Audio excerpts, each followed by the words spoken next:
जादुई कहानियाँ देखने के लिए हमारे चैनल को सब्सक्राइब करें और बेल आइकन जरूर दबाएं। एक बार की बात है, प्रिया नाम की एक लड़की अपने माता पिता के साथ एक गांव में रहा करती थी। प्रिया के माता पिता बहुत ही समझदार थे। वे सभी लोगों की मदद किया करते थे। प्रिया बचपन से ये सब देखती आई थी और ये आदतें उसकी भी थी। प्रिया कभी भी किसी की मदद के लिए मना नहीं करती थी। कुछ समय बाद प्रिया की शादी करण नाम के एक लड़के से हो जाती है और वो अपने ससुराल चली जाती है। लेकिन प्रिया का दयालु स्वभाव वैसा ही रहता है और प्रिया अपने पड़ोस की सहेलियों की मदद करती ही रहती थी। एक दिन उसकी पड़ोसन रेखा आती है और कहती है, सुनो प्रिया, थोड़ा दूध मिलेगा क्या? मेरे घर पर कुछ रिश्तेदार आए हैं, मुझे उनके लिए चाय बनानी है। आज ना मेरे घर पर दूध खत्म हो गया है, क्या तुम मुझे थोड़ा सा दूध दे सकती हो? हाँ हाँ, क्यों नहीं बहन। ये कहते हुए प्रिया घर के अंदर चली जाती है और थोड़ी देर में एक बर्तन में दूध भरकर ले आती है।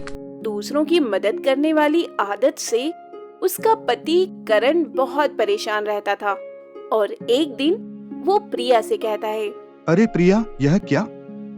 तुम सभी की मदद करती रहती हो।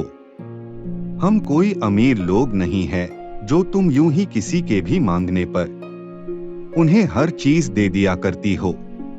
प्रिया अपने पति की बातों का कोई जवाब नहीं देती। अगले दिन प्रिया की पड़ोसन नंदिनी काकी प्रिया के घर आती है।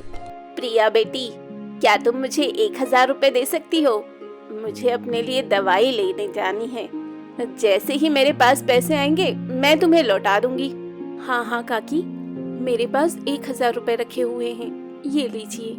ये कहते हुए प्रिया काकी के हाथ में 1000 रुपए रख देती है और उसकी काकी शुक्रिया देकर वहाँ से चली जाती है। शाम के समय जब करण घर आता है तो वो प्रिया से पूछता है, तुम्हारे पास कुछ पैसे रखे हुए हैं क्या?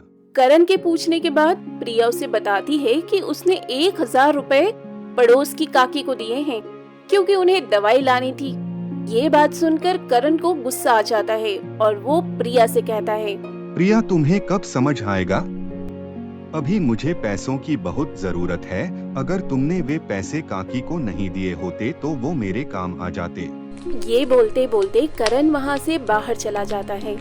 इसके बाद प्रिया सबकी मदद तो करती है लेकिन वो करण को पता नहीं चलने देती। गांव के सभी लोग प्रिया को बहुत मानते थे और उसके मदद करने की आदत से सभी गांव वाले बहुत खुश थे। इसी तरह दिन बीत रहे थे। एक दिन बहुत जोर से बारिश हो रही थी। बारिश होने की वजह से करण को कोई काम नहीं मिलता और वो घर वापस आ जाता है और प्रिया से कहता है, प्रिया, आज बहुत जोर से बारिश हो रही है, इसलिए मुझे कोई काम नहीं मिला। क्या घर में कुछ खाने को है? जी, मैं अभी आपके लिए दाल चावल बनाकर लाती हूँ। इसी तरह बारिश में 3 दिन बीत जाते हैं लेकिन बारिश तो जैसे रुकने का नाम ही नहीं ले रही थी। करण को भारी बारिश में कोई काम नहीं मिलता। ये देखकर करण बहुत परेशान हो जाता है। वो सोचता है कि अगर इसी तरह बारिश होती रही तो उनके भूखे मरने की नौबत आ जाएगी। अब तो घर में एक ही दिन का राशन बचा था। इसी तरह अगला दिन भी बीत जाता है और प्रिया के घर में खाने का सभी सामान खत्म हो जाता है और बारिश थी कि जो रुकने का नाम ही नहीं ले रही थी। बारिश न रुकने की वजह से करण को कोई काम नहीं मिल रहा था। प्रिया अपने पड़ोसियों से मदद मांगने जाती है और उनसे कहती है कि हमारे घर में खाने को कुछ नहीं है और वो उनसे थोड़ा अनाज मांगती है। प्रिया की पड़ोसन उसके लिए चावल और दाल ले आती है और प्रिया को देते हुए कहती है, ये लो, अगर तुम्हें और चाहिए हो तो तुम ले जा सकती हो। तुमने हम सबकी कितनी मदद की है तो हमारा भी तो फर्ज बनता है कि हम भी तुम्हारी मदद करें। फिर प्रिया उस औरत का धन्यवाद देकर वहाँ से चावल लेकर अपने घर पहुँच जाती है। प्रिया चावल बनाकर बर्तन में रख देती है और करण को खाने के लिए बुलाती है। तभी वहाँ से एक परी गुजर रही होती है और वो प्रिया को मुसीबत में देखकर उसकी परीक्षा लेने की सोचती है। परी एक बूढ़ी दादी का भेष बनाकर प्रिया के घर जाती है और प्रिया को बाहर से आवाज लगाती है, इस बूढ़ी अम्मा को भी कुछ खाना खिला दो। इस अम्मा ने पिछले कई दिनों से कुछ नहीं खाया ये आवाज सुनकर प्रिया बाहर जाकर देखती है कोई बूढ़ी अम्मा उसके दरवाजे पर है। दादी माँ, क्या आपको खाना चाहिए? हाँ बेटी, मैंने पिछले कई दिनों से कुछ नहीं खाया है, क्या तुम मुझे थोड़ा सा खाना दे सकती हो?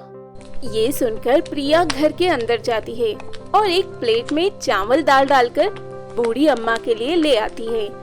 बूढ़ी अम्मा बड़े ही चाव से खाना खाती है और प्रिया से कहती है, बेटी खाना तो बहुत स्वादिष्ट बना है, बहुत दिनों के बाद मैंने इतना अच्छा खाना खाया है।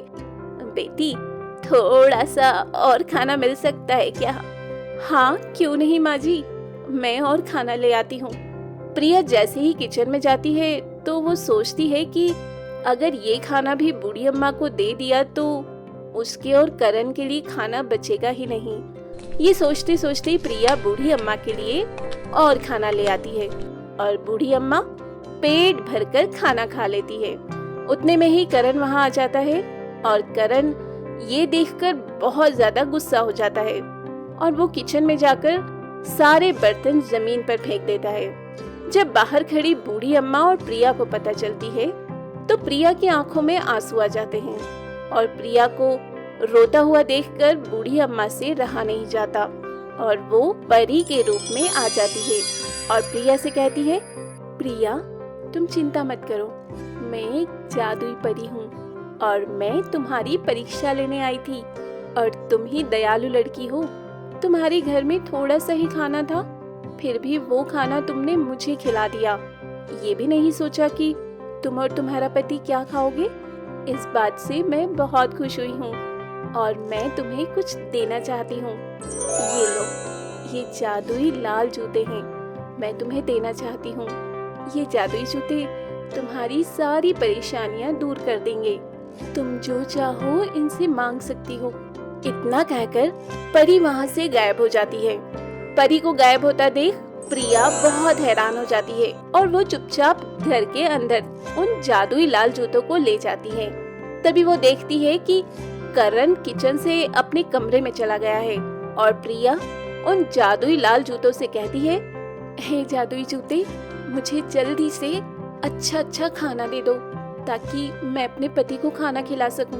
प्रिया के इतना कहते ही वहाँ पर बहुत सारे पकवान आ जाते हैं और ये देखकर प्रिया बहुत खुश हो जाती है और फिर वो करण को खाना खाने के लिए बुलाती है। करण इतना सारा खाना देखकर बहुत हैरान हो जाता है और प्रिया से पूछता है कि इतना सारा खाना कहाँ से आया। फिर प्रिया करण को बूढ़ी अम्मा की सारी कहानी बताती है और जादुई लाल जूते के बारे में बताती है।